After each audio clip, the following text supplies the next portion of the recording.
Wow, what a speech that was.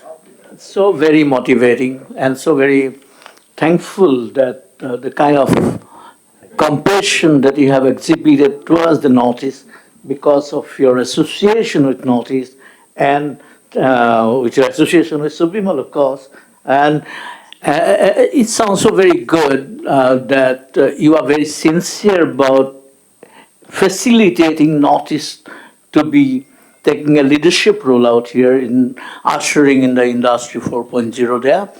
Uh, we really look forward towards a scenario where the way you've been helping a couple of states and the universities by giving them GPUs and hand-holding them on different kinds of predictions, etc.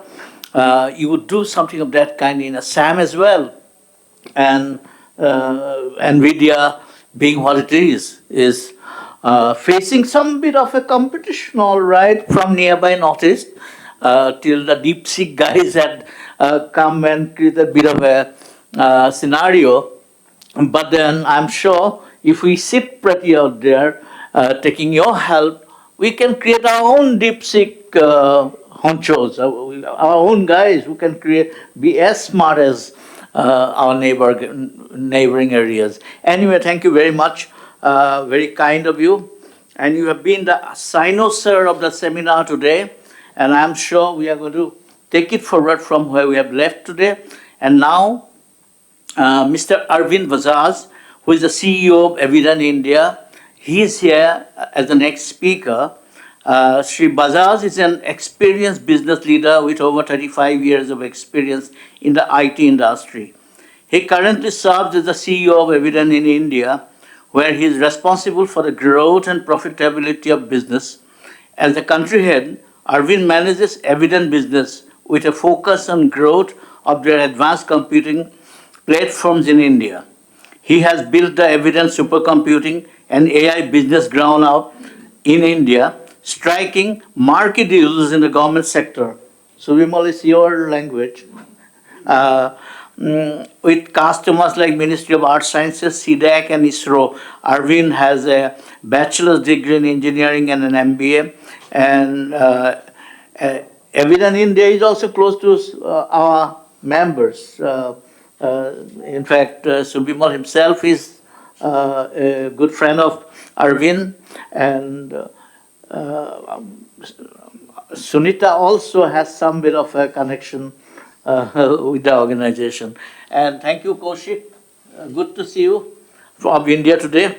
Kaushik is also evincing keen interest on progress in terms of Industry 4.0 especially. Hi, how are you? Welcome, thank you. Over to Arvind Bajaj. Thank you, Mr. Manto. When I got the invitation from Subimal, the invitation said artificial intelligence for northeastern India. And I said, no, it should be artificial intelligence for people of northeast of India and the problems of northeast of India. We need to make solutions people-centric, human-centric, rather than just an abstract technology subject. Northeast for me is also a very interesting subject because it's, so you mentioned about the diversity in terms of culture, the language. In that sense, it also forms a very powerful test bed for building human-centric, inclusive AI systems. There were a few topics which were mentioned today, and if I summarize, a lot of people mentioned, Mr. Day mentioned, you mentioned about agriculture, food as one of the topics. He mentioned about water as well.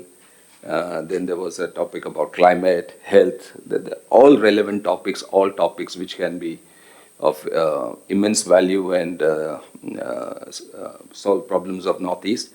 But I would like to focus on two topics, food and water.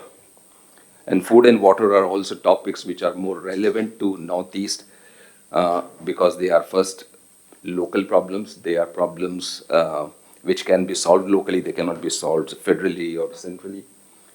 Second, these are also two problems of paradox of Northeast. When you look at water, I mean, I don't think you can have a bigger paradox anywhere. You have mighty rivers, Brahmaputra, you also have very high rainfall, but you still have challenges of water. We have availability problems, we have flooding problems, we have all kinds of problems.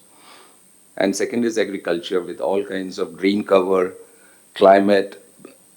We still don't produce enough agriculture in Northeast. So how can we use AI? Can AI be used to solve these two paradoxes? And perhaps the answer is yes. We have been working on such solutions in other parts of the world where we can look at different technologies. Anshuman mentioned about geospatial technologies. We can bring in the geospatial technologies and others. But more interestingly, I mean, Vishal, you mentioned about the language part of it. Maybe there's another angle to the language. Can we teach computers the language of agriculture and language of water? Because ultimately, if we want to make AI human-centric, they should be able to talk in the same language. We should bring everybody in the same platform that they can communicate. And this is the beauty of the new artificial intelligence, the transformers, and the other technologies that Vishal was alluding to. How can we bring these into the discussion, solving problems like precision agriculture? I think Anshuman mentioned about the problems of 2 acres, or in the same acre you have two extremes of growth and no growth at all. Of course, we mentioned about the early warning systems and other areas. So all of these areas are definitely solvable using AI, solving using different technologies like geospatial technologies. That's an area of particular interest for us as well. How do we bring about these transformations? I think there are 3 or 4 things we need to do, and this is probably a kind of a roadmap. First one is we need to look at capacity building. Build a proper capacity in the northeastern region with infrastructure, but not only infrastructure, people and skill base. Because without having the right skills, we will not be able to build a localized solution. Second, build localized data platforms, because we cannot do anything in artificial intelligence if we don't have data which is locally relevant, locally contextualized, and can be managed locally.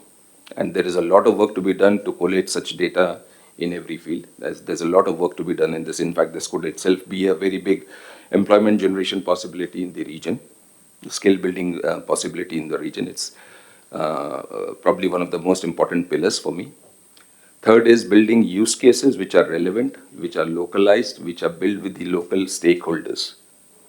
Without which, if we just bring in some use cases from outside, may or may not work, and we'll waste time and effort and money.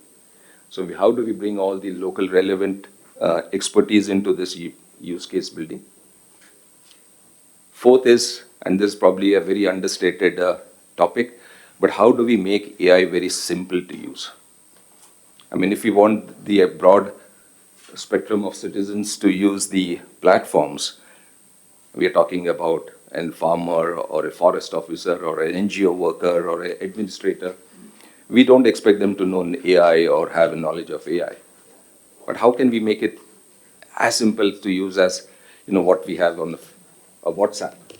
Everybody knows how to use a WhatsApp intuitively. You don't need any specialized training for it. How can we make AI extremely simple for usage, for deployment, for scaling up? And so you mentioned about governance, and how can we bring in the governance feedback loop? Because if we talk the same language, if the system is able to talk the same language, we'll generate enough insights in the system to bring the data and information about the problems, the challenges, the areas of intervention that need to be addressed, and we can cover the entire feedback loop. So this would be my recommendations and suggestions in the terms of roadmap to build the 5 pillars.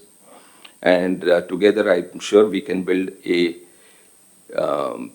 system which is built for the Northeast, with the people of Northeast, which can be a sort of a role model for the rest of the country.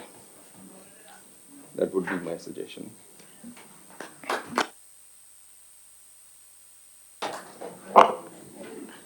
Thank you, Mr. Bajaj.